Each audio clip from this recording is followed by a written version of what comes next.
नमस्कार साथियों।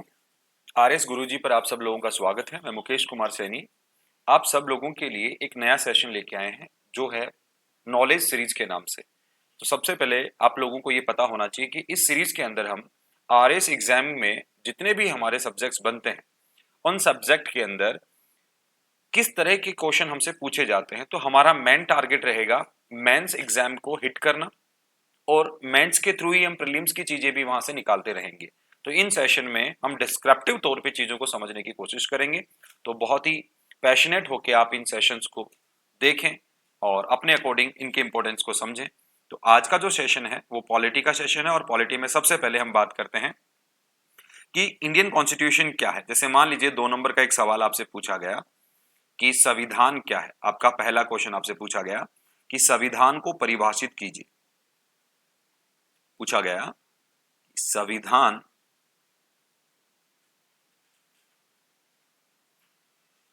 को परिभाषित कीजिए। को परिभाषित कीजिए। अब इस सवाल में आपको क्या करना है, किस तरह से इसका आंसर राइटिंग आपको करनी है, इस बात को थोड़ा सा ध्यान दें, समझें इस बात को थोड़ा सा। देखिए संविधान है क्या, तो आप कहेंगे संविधान है वो नियमों तथा कानूनों का संग्रह है।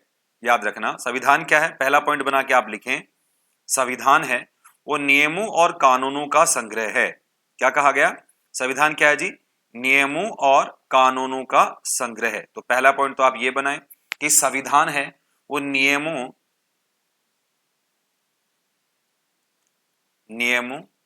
एवं कानूनों का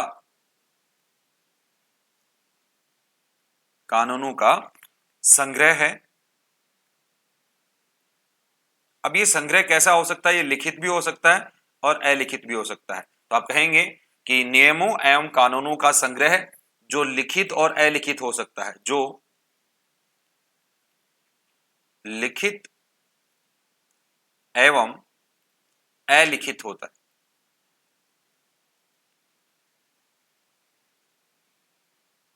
अलिखित हो।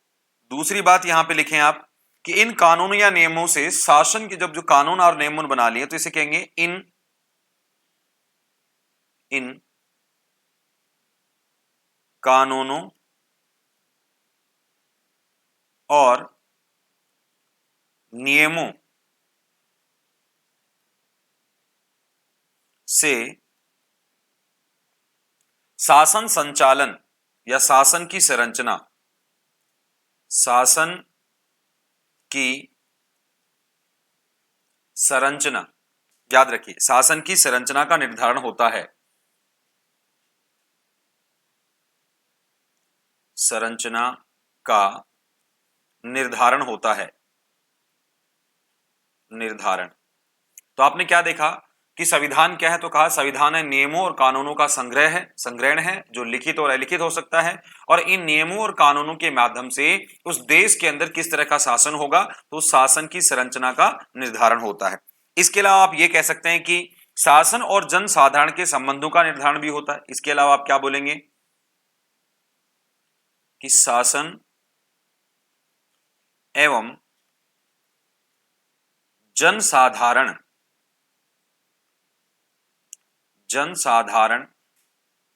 के संबंधों का निर्धारण, जनसाधारण के संबंधों का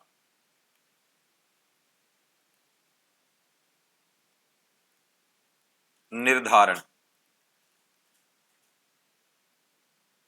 तो आपने ये पॉइंट देख लिया कि हमें ये बातें क्या क्या समझाता। तो सबसे पहले आपने बताया कि संविधान है क्या, तो आप कहेंगे संविधान है वो नियमों और कानूनों का एक संग्रह है जो लिखित और अलिखित हो सकता है। और इन नियमों और इन कानूनों के आधार पर दो बातें हमें मुख्य रूप से बतानी है कि एक तो यह शासन की संरचना को निर्धारित करेगा और दूसरा उस देश में रहने वाले लोगों और वहां का जो शासन है उनके बीच में संबंध स्थापित करेगा। तो आपने पहले सवाल का जवाब दिया कि संविधान क्या है, संविधान को परिभाषित करें। तो ये 3 पॉइंट अगर आप लिखते हैं तो आपका पॉइंट यहां से क्लियर हो जाता है कि संविधान क्या है। अब हम बात करते हैं कि भारतीय संविधान सभा को परिभाषित कीजिए। तो पहला सवाल क्लियर हुआ। अब दूसरे सवाल पर हम चलते हैं। मैं उम्मीद करता हूं ये बात आपको समझ में आई होगी यहां तक की। नेक्स्ट क्वेश्चन पर हम चलें तो नेक्स्ट क्वेश्चन हमारा जो होगा वो है भारतीय संविधान सभा को परिभाषित करें। साथ साथ में आप इनके नोट्स बना सकते हैं, चीजें आपको समझ में आएंगी। तो क्वेश्चन है भारतीय संविधान सभा को परिभाषित करें। भारतीय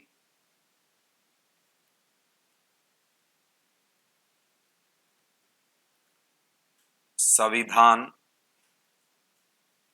सभा को परिभाषित करें। अगर ये सवाल आपके सामने आता है तो आप इसको किस तरह से लिखेंगे? इसका मतलब है कि भारतीय संविधान सभा का गठन कैसे हुआ, वो किस तरह की स्ट्रक्चर थी, कौन कौन लोग थे, पर आपको जो समय सीमा है और शब्द सीमा है इन दोनों को बहुत ही ध्यानपूर्वक समझकर इसका आंसर रखना है। तो देखिए भारतीय संविधान सभा है वो क्या कहेंगे, यह एक संस्था है। उत्तर कैसे लिखेंगे? संविधान सभा क्या थी? तो आप कहेंगे संविधान सभा एक संस्था थी, तो आप कहेंगे एक संस्था।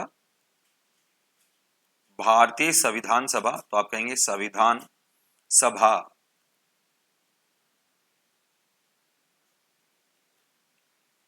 एक संस्था थी, ठीक है, एक ऑर्गेनाइजेशन थी। अब इस ऑर्गेनाइजेशन ने क्या काम किया? तो आप सबसे पहले कहेंगे इसके प्रारूप के बारे में, गठन कैसे हुआ, तो आप कहेंगे 1946 में कैबिनेट मिशन की योजना के अनुसार इसका गठन हुआ। 1946 में कैबिनेट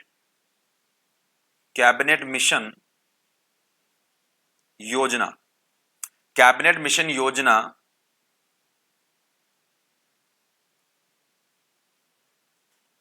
के अनुसार,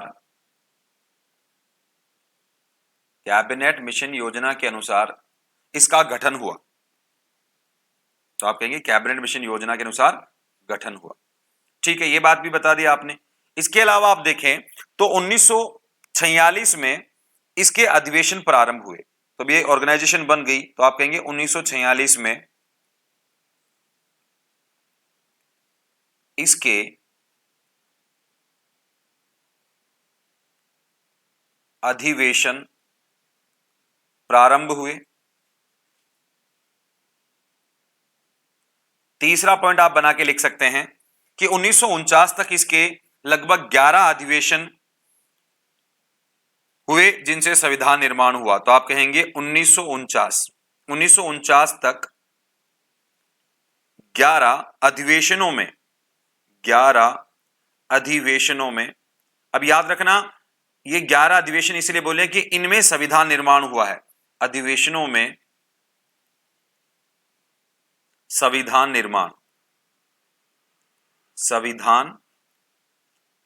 निर्माण हुआ है, ठीक है।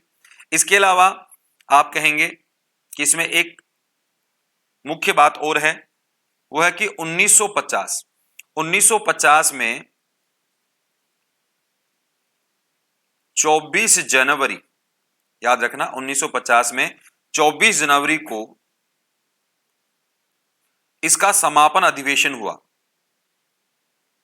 इसका समापन अधिवेशन हुआ।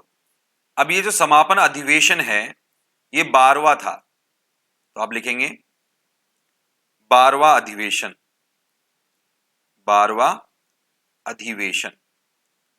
अब इतनी सारी बातें अगर आप इंक्लूड कर देते हैं, और ये पॉइंट टू पॉइंट बातें हैं, अनावश्यक चीजें नहीं है। तो आपसे पूछा जाए भारतीय संविधान सभा को परिभाषित करें, तो आप लिखें सबसे पहले कि संविधान सभा एक संस्था थी, एक ऑर्गेनाइजेशन थी, जिसका गठन है वो 1946 में कैबिनेट मिशन योजना के अनुसार हुआ है, और 1946 में इसके अधिवेशन प्रारंभ हो गए थे। दूसरी बात आप कहेंगे 1946 से 1949 तक इसके 11 अधिवेशन हुए जिनके अंदर संविधान का निर्माण हुआ, भारतीय संविधान को बनाया गया। और आप लास्ट में ये कंक्लूड कर दें कि 1950 में जो 24 जनवरी तारीख आई, तो 24 जनवरी 1950 को इसका समापन अधिवेशन हुआ, जो उसका 12वां अधिवेशन था। बात समझ में आई कि नहीं? इसके अलावा आप ये भी समझ सकते हैं कि संविधान सभा है वो आदि निर्वाचित थी और आदि मनोनीत थी, क्योंकि बहुत से स्थानों पर आप देखेंगे तो इलेक्शन हुए थे और कई जगह से जो कॉन्स्टिट्यूएंसी थी, जो यहाँ पे हम बात करें कि देसी रियासतें थी, वहां से लोग मनोनीत करके भेजे हुए थे, तो निर्वाचित भी थे और मनोनीत थे, तो अर्ध निर्वाचित और अर्ध मनोनीत संस्था बनी हुई थी। तो मैं उम्मीद करता हूं ये क्वेश्चन भी आपका क्लियर हो गया होगा। अगले क्वेश्चन की ओर चलें तो देखिए अगला क्वेश्चन आपसे क्या पूछा जा सकता है, उस पर बात करते हैं। अगले क्वेश्चन में जो बात है उसको समझे। पहले क्वेश्चन है, कैबिनेट मिशन योजना के बारे में बताएं।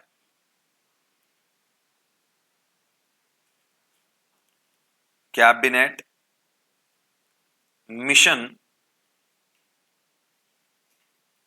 योजना के बारे में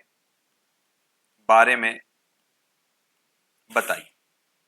अब ये क्वेश्चन आप लोगों के लिए है, इस सवाल का जवाब मैं अगले सेशन में देने वाला हूं। तो ऐसे हम लगभग रोज 5 क्वेश्चन लेके चलेंगे, लेकिन आज ट्रायल क्लास हमारी पहली क्लास है, तो बतौर एक एक्सपेरिमेंट के हमने ये शुरू किया है। आप लोगों का कैसा रिस्पॉन्स रहता है इस पे हम इसको आगे कंटिन्यू करेंगे, और जो कमियां हैं उनके बारे में जरूर बताएं, उनमें भी हम सुधार करेंगे। धन्यवाद, जय हिंद, जय भारत, और इस क्वेश्चन को तैयार करें।